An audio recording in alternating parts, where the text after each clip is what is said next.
Hey everyone, I can't make it to the call on Tuesday when I was supposed to talk to you about all of the summer changes and pre-camp milestones and the staff handbook. So I'm recording this video. Please excuse any barking or growling or weird noises you may hear in the background. I'm going to try to do this all in one fell swoop. So here's our pre-camp milestones. The first tab is just summer roles. We went back and forth on putting these items in the different tabs with the position that most closely associates with each to-do item, but quickly realized, all of these specific items, anyone can really do over the summer, and someone has to do it regardless of if they're in town or not. So, for example, checking the PO box, you might only have one person, and maybe it's the Make the Magic coordinator that's in town for the summer, and we need them to check the box or check the PO box. So the summer roles are going to live here for now. Your chapters have specific summer roles that aren't included in here, like apply to be an RSO or whatever they might have for their specific chapter. They can add whatever they want in here. Then we go to printing. It's really important that the chapters are not updating the due date and the quantity. I highlighted it all in gray so that hopefully they won't touch it. But they need to put their camper goal in here, so what they are hoping to actually have at camp. So let's put 100 kids in here, and then these numbers will populate based on that. And then since so many of these items are actually printed for the admin or for professional staff or the camp advisor, you need to put the total number of admin, including the camp advisor and professional staff. So let's say we had 8 there, and then these numbers also adjust for that. In the directors tab, we're going to put the day of the opening day of camp. So let's pretend it is the 1st of June, and then all of these due dates will auto-populate. So I'm just going to go through some of the things that are new. There's a note, I tried to get a note that says new on each item that is, but I might have missed a few. So let's look at required location resources information first. This replaced the pre-camp medical resources because it's not just medical resources that are included here. So you have nearest hospital, urgent care, local staffing agency, CPS hotline, name and phone number of 2 local bus companies, and then local fire department, police, etc. So again, it's pretty much the same, but we just changed the name of it. The photographer shot list has been revamped just a little bit. Shout out to Tuba for saving the day on finding a copy of this. So we added our privacy policy in here, which I will talk about in a little bit. Some tips on particularly getting a picture of every camper and making sure that they really make a concerted effort to do that. Everything else is pretty similar, and they can adjust and make it their own. We have our at camp communication sheet. Y'all asked for a handout here that chapters can use, so it's literally just someone's cell phone, campsite office, address for camp, the email address, Instagram, Facebook, and then a note that they might not have internet, so please be forgiving there if photos aren't posted right away. The insurance certificate of insurance, so this is for Camp Kesem as a whole. They need this for their standards binder, and it is different than the certificate of liability insurance for their campsite, which will be linked up in here eventually as well.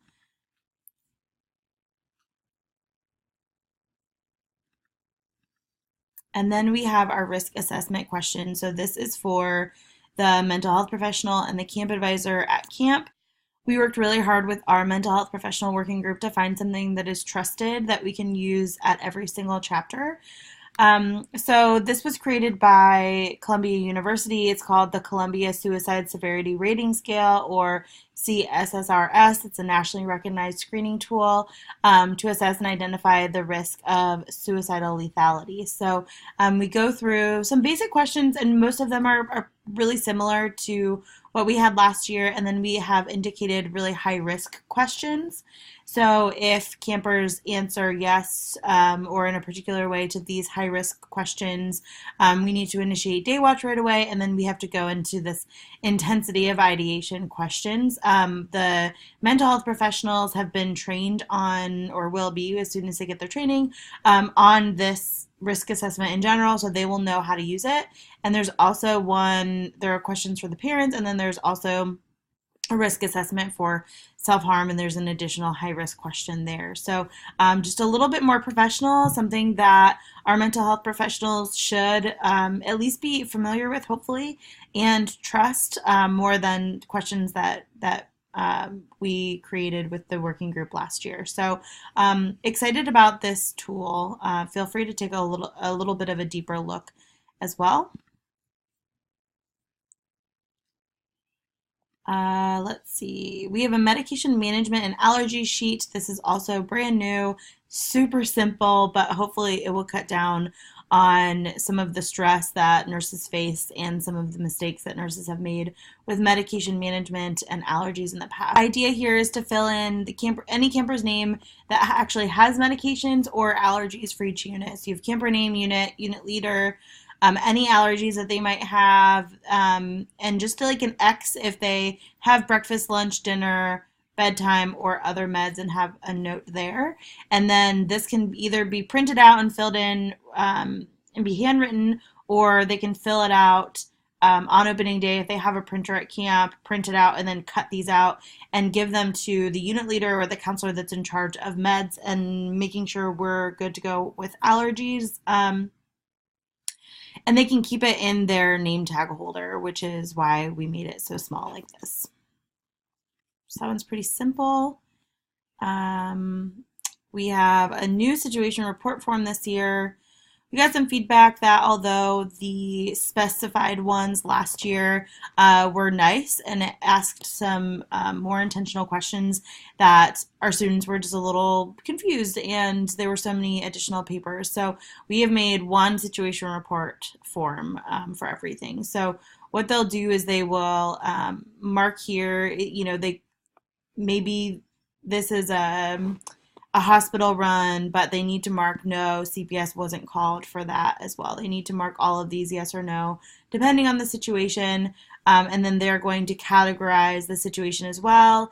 Now, if there are other situations that are not included in here, they can specify those here if they think that it doesn't really fall into those categories, although most should.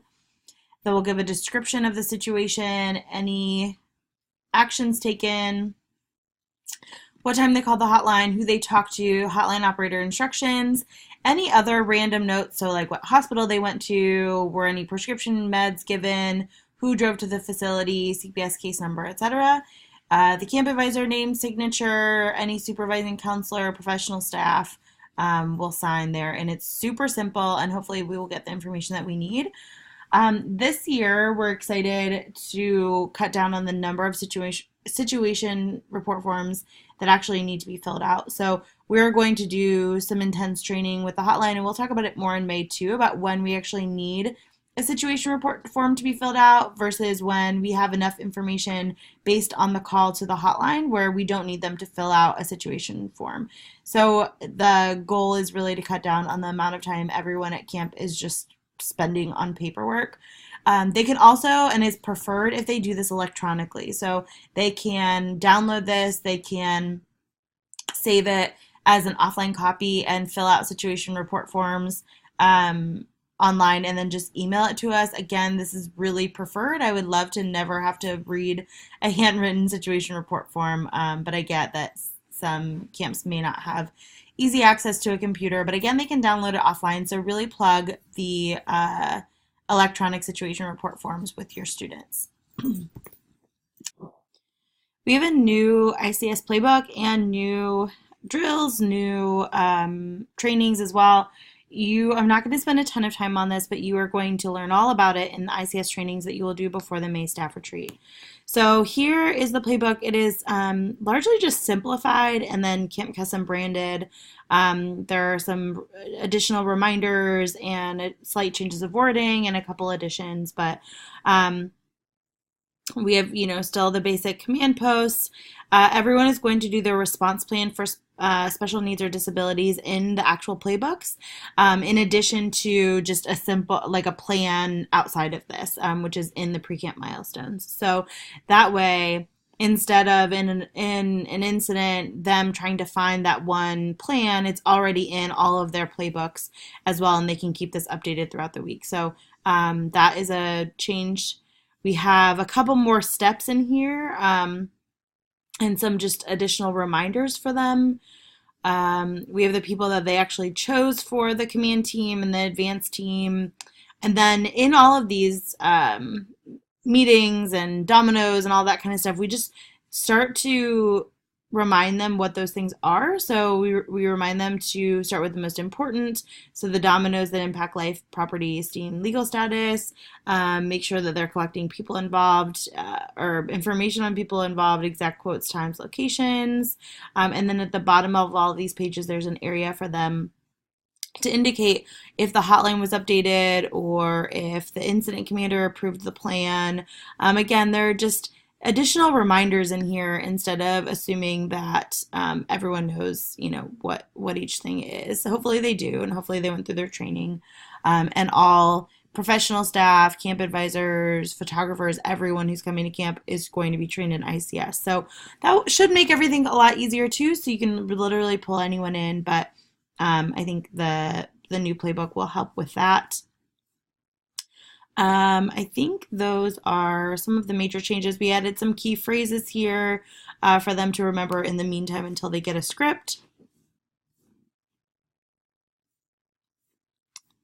And I think everything else you will go over in the training. But we also have new chief logs, which are literally identical to the new playbooks. So those are there, and then updated job descriptions, again, to just be Camp Kesem branded, and we took out things that weren't applicable to us from the other materials that we had before. All right, so we have new medication administration records, which I'm excited about, and this is prepped for mail merge, and in the, I believe it's outreach, they will actually have mail merge instructions to go along with this. So this is prep for mail merge, good to go. So this is our new MARS. We have all of the basic information at the top. We have room for scheduled medications, PRNs, documentation for missed doses. We have the health log included in here.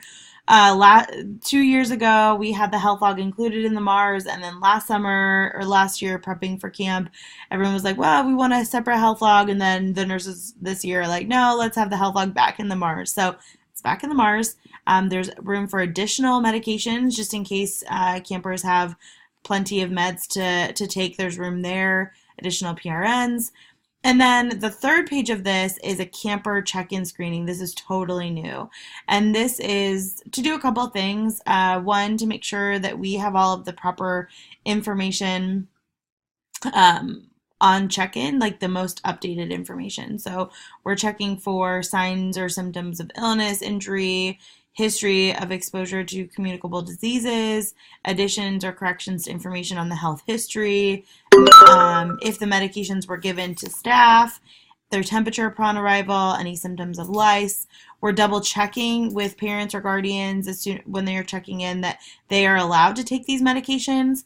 Sometimes families will either mark in the application, yes, they can take whatever because they're just trying to get through the application, or the opposite, they don't want to mark each one, so they just mark no, but they actually don't mind if their child takes ibuprofen. So they're doing a double check here.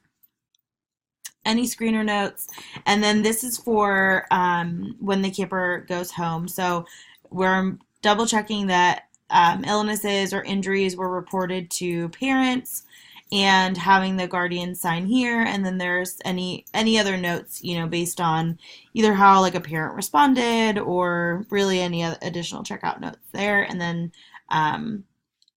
so this is for the parents to sign if they were told about the injuries or illnesses, and then this is their sort of checkout signature area. So the MARS and the health log section should be kept together.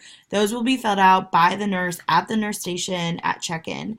However, the camper check-in screening can be filled out by anyone. So the counselors can just be trained on what to ask and what to, any frequently asked questions that might come up here. And they can have a totally separate check-in station with just counselors. So hopefully that will cut down on the time that nurses are spending with parents as well. So excited for the check-in screening. A lot of camps do this. This was adopted by just best practices from other camps. We've been looking at their materials, and the nurses are pretty excited about this as well.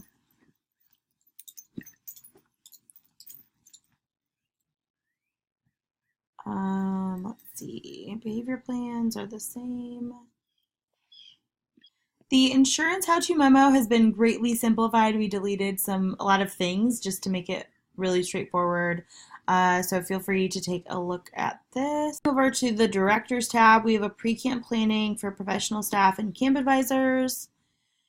This is just some instructions and some reminders of things that they need to plan. It's the expectation that the students are providing transportation and housing, and if they are unable to have a conversation with you as a program director to figure that out, whether that's getting professional staff or camp advisor hotel rooms, whatever that might be. That should be worked out within the chapter this year. I know we worked it out largely on the Camp Kesem National side, but we should be figuring all of that out prior to anyone ever arriving at camp.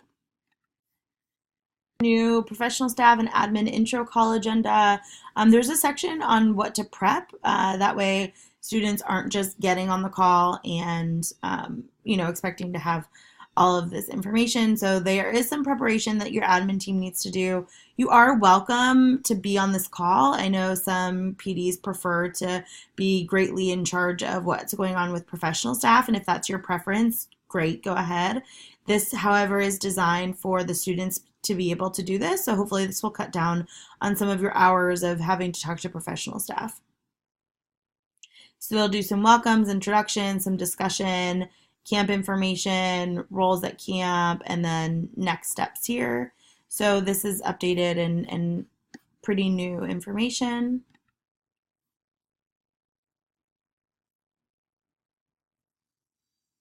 We have a post-camp documents guide, and it's really, really important that you have a conversation with your students about this. We had several camps last year and a handful of camps the year before that just didn't turn in their post-camp documents, which is really, really not okay. We are required to keep these documents for at least 7 years. Some states it's indefinitely.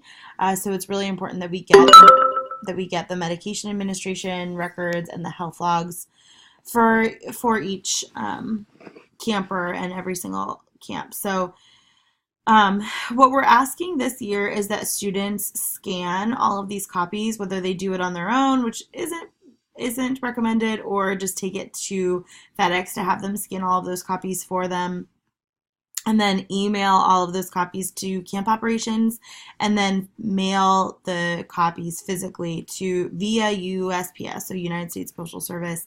That part's really important too, because it is going to a post office. They won't accept UPS or FedEx packages. So we're asking that they scan and then asking that they mail. This is really, really important. We actually needed this a few times this year. We had some things pop up in the middle of the year where parents or other people needed to either see proof that medication was given or see how many times they visited the infirmary, and it was vital that we had the information. And honestly, if we wouldn't have had the information that we did, we could have potentially gotten in a lot of trouble. So this is really, really important that you have a conversation with your students and remind them. Maybe you have a reminder email, just schedule it to go out the week before camp, in the middle of camp, and the day after camp to remind them to send this information in. But we have it pretty clearly laid out for them as well. And then this year, just a new change, we are having them send all situation reports to campoperations@campkesem.org. This is for students, it's for camp advisors. Whoever has a situation report should send it here, and we will process it on our end so you don't have to figure out processing it while you're at camp. Moving on to outreach, here is a section for you or them to link up their customized caregiver manual, which should be ready by the time you're viewing this video. Another change, we are asking or strongly recommending that students prep all of their birthday cards at camp. So everything should be ready by the last day of camp for you to send a birthday card the next day if you need to. This does a couple things. One, it gets it out of the way and it's there so people don't forget about it in the middle of the year when they're like, oh shoot, it's Curly's birthday 3 days from now, and we didn't have any of our counselors sign it, and it's kind of a lame birthday card to get, to be honest. But what this will also do is will allow all of their counselors to have their birthday cards signed, and they'll get a signature from everyone that they really love and know. So excited for that. I think that is about it for outreach. For volunteer, we have some counselor makeup training instructions for them for everyone who needs it. And then we have this has sort of always been a rule, but it needs to be emphasized this year. Our policy handout has all of our policies, driving, alcohol, all of that fun stuff. And every single counselor needs to sign it. And then it needs to be uploaded into their Kesem Central application. So it's in the printing section. They need to print one out for every single counselor, professional staff, etc. And that should be uploaded to their Kesem Central account after camp. And there's a reminder down here for that.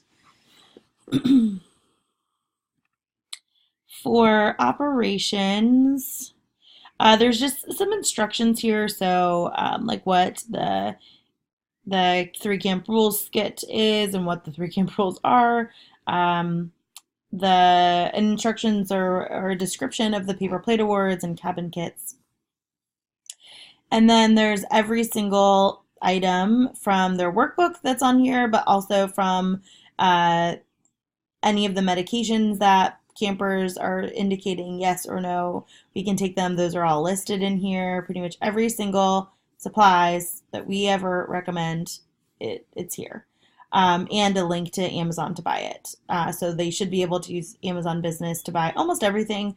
There is one item here that this one is, all of them are mandatory, but this is super mandatory. This came out of our discussions with our nurse working group. There is a first aid and CPR handbook that we need the students to purchase, and it's $2.50, and that includes shipping, which is pretty awesome. And they should do the first aid, CPR, and AED. It's a student workbook, but I actually bought one to look through it to make sure that it was worth it. And it will outline what you do for burns and cuts and how to do CPR on adults versus babies versus, all of that sort of thing. And it is like the most updated version. It is what, all of the healthcare providers recommend. So we still have a pretty lengthy list of how to respond to wounds and all of those things in the staff handbook, but they should also have this for the nurses to reference as well. Again, it's only $2.50. The shipping's pretty quick and it's really free. So they should order this prior to camp. One is fine. If they want to order more than one, that's totally fine. We have updated walkie-talkies here, and the ones that we recommend, they have pretty good ratings. But again, there's everything that they need to buy on Amazon and the amount that we recommend as well. So make sure they see this. And these get updated also based on the number of kids and admin team members that they have. So these should also not be changed.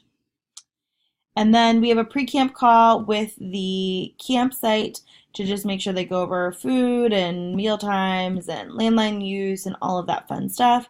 And then some camp stuff or post-camp stuff for them. We have a few things for AMP. I think this is pretty straightforward and no major changes here. Same with development, just some general updates, nothing major. Same with treasurer. And then we have our updated at camp standards. This will indicate who is actually grading the standard, whether that's a camp advisor or you as the program director. But a lot of these, the camp advisors are able to grade, which is great. I want to make one quick note though. If you get to camp and you realize maybe you just have a little bit of a dud of a camp advisor, they're not super into what's going on at camp, or you might not be able to super trust them. Hopefully that doesn't happen, but if that's true, you have the right to always supersede whatever grade they were given by them. So most at camp standards are pretty similar. There are a couple like small wording changes, but we do have a couple updates. So these are all within our new, what we're calling our privacy policy. So we have our shower time standard. So campers must have a private shower. Under no circumstance should a camper or counselor share a shower with any other individual. During shower time, only those who are taking showers may be in the bathroom or bathhouse. Staff may not use the shower facilities, including individual showers, shower house, or other shower space, at the same time as campers. At least 2 counselors must remain on duty at shower time. Counselors should remain outside the bathroom or shower while campers are inside, but must be able to hear what is happening inside. No campers or counselors should ever be one-on-one in a bathroom or shower. If a camper needs assistance with zipping, buttoning, buckling, cleaning up, etc., 2 staff must be present and the bathroom assistance guidelines must be followed at all times. If anything unusual occurs in the bathroom or during assistance, it must be reported to the camp advisor and hotline operator immediately. So this has been adopted and is pulled from best practices from a bunch of other camps. We obviously had some shower issues last year that I think we've sort of talked about with everyone. But this one is super important, not only from just a privacy standpoint, but also for making sure that all of our campers are put in a safe situation and it is being properly supervised. So that one is really important. I think the staff may not use shower facilities at the same time as campers, might be a little bit difficult, but again, this is a best practice and something that we need to follow. And then changing clothes. Campers must have access to a private area for changing. There must be 2 counselors present and able to hear what is happening inside. If a camper needs assistance, again, those bathroom assistance guidelines must be followed. And then if anything unusual happens, it must be reported to the camp advisor on the hotline. And then photographs. Photographs are prohibited from being taken during inappropriate times, such as while changing clothes, showering, using the bathroom, in a cabin, or during empowerment. Cameras may not be taken into prohibited activities and areas and may be confiscated. Any photos taken by campers or staff at camp must positively reflect the values and mission of Camp Kesem, and all individuals included in the photographs must be aware of and comfortable with the photos being taken. So I think that's a really important one as well.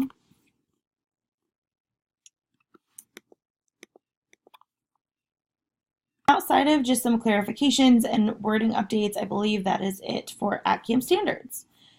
So that is your pre-camp milestones. I believe on your call on Tuesday, the MPs are going to talk with you about how to sort of manage this process, manage your students through pre-camp milestones, and really how to utilize this as a tool. So let's move on to the staff handbook. Right, so the most exciting update is, I don't know when exactly this happened, but Google has allowed us to have a table of contents that is linked and there are numbers associated with each page. So it's the little things in life, right? But it's really exciting. We have reorganized a lot of this. We have the basics of Kesem, our values, our DI statements, our structure at camp, or more so the ops team in general, our roles, those are all the same. Packing list, and then this moved from the bottom up to the top. So these are the documents that are customized for the specific chapter. Just made sense to have it easily accessible at the very beginning of the staff handbook than at the very end. We also cut this down a lot as well. So instead of having every single staff member listed on here, we have everyone who's on 2.0, and then your number is going to be here as well as the camp specific staff. Some notes on when they should call the hotline. Some frequently asked questions. These are largely DEI related, and they're staff specific. Staff conduct, there are a couple updates here. So like curfew being 12 a.m. instead of 1 a.m. And just some slight rewording of the staff conduct policy. So instead of saying like, I will never, blah, blah, blah, it's framing everything in more of a positive light. So in order to promote healthy, positive, and meaningful relationships at camp, I will do these things instead of I won't do these things. So happy with that update. But again, feel free to read through all those things. We have early dismissals for staff. So we've taken out the zero tolerance wording, and we've moved to immediate dismissal. So for staff, that's possession or use of drugs, possession or use of weapons, threats or harms to themselves or others, or violence against anyone at camp. And then we have one offense rule, so breaking the rule of 3, any negative comments regarding, etc. Now, I just want to note we always have the right to dismiss someone at any time. So if there are negative or ignorant jokes, comments made regarding anything about anyone's identity, whatever that might be, we do reserve the right to dismiss them if the intent was malicious rather than ignorant. So just want to note that. And then general violations of the Camp Cousins policy, again, where we can either give someone a chance or dismiss someone at any time for those. We have our anti-harassment policy and reporting process, which you will watch a video about. There's an updated harassment policy training and then a separate policies training that Travis did that you will watch through EOT. So that is all here and clear.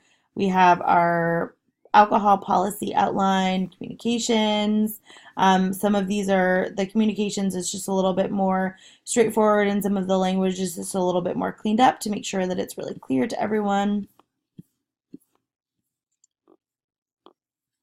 Communication policies, these are all the same. Mandated reporting, here's our privacy policy. So again, it includes showers, changing clothes, photographs. Oh, also there's camper information. So the names and personal information of campers in attendance may not be shared with anyone outside of camp who is not a parent, guardian, or emergency contact of the camper. There may be other camper parents who want to know if certain campers will be in attendance, but the privacy of each camper must be maintained, and you should instruct parents to communicate with each other. And this is solely for safety reasons. We don't know what kind of custody battles are happening. We don't know what different home situations are, and if someone is not listed in an application, no one else should know that they're there. Obviously, they can find out at post-camp pictures and that sort of thing, but in general, we cannot be sharing this information. And I'll be doing a training for everyone in the fall. It will go out with their fall training homework just on camper safety and information confidentiality in general. So more to come on that in the fall, but in general for camp, this is what we're going by. We have our driving policy.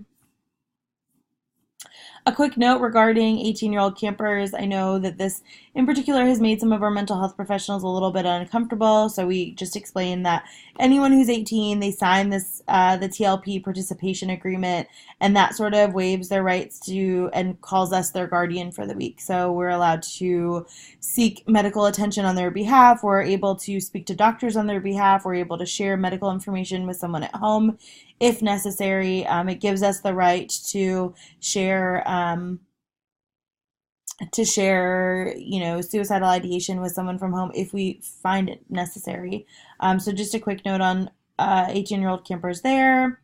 And then we have an updated behavior management policy, which I believe you will also be watching through EOT.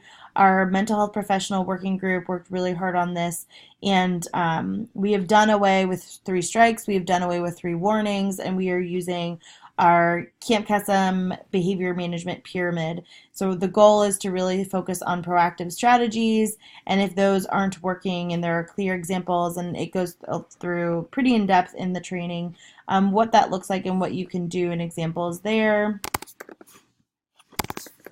And then if those don't work, we have responsive strategies. And then if that doesn't work, then we have behavior contracts. So a pretty great and updated behavior management policy. I recommend that you read it thoroughly. It's pretty great.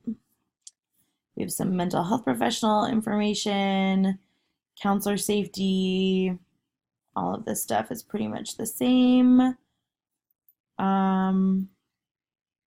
We just made this a little bit more clear in terms of situation reporting and what the definition is, resources that you have, nurse section, MHP section. All of the rest of this is the same, but those are the major changes for the staff handbook and pre-camp milestones. I believe that is it for the major changes for this summer. We will obviously go through a lot more things in detail in training that you'll watch on EOT, but also in May we'll have plenty of time. But if you have any questions in the meantime, feel free to reach out to me directly. Otherwise, Mufasa is going to be copying staff handbooks and pre-camp milestones and all that fun stuff for everyone. So more details on that to come. But again, let me know if you have any questions. Thank you so much. I'll talk to y'all soon.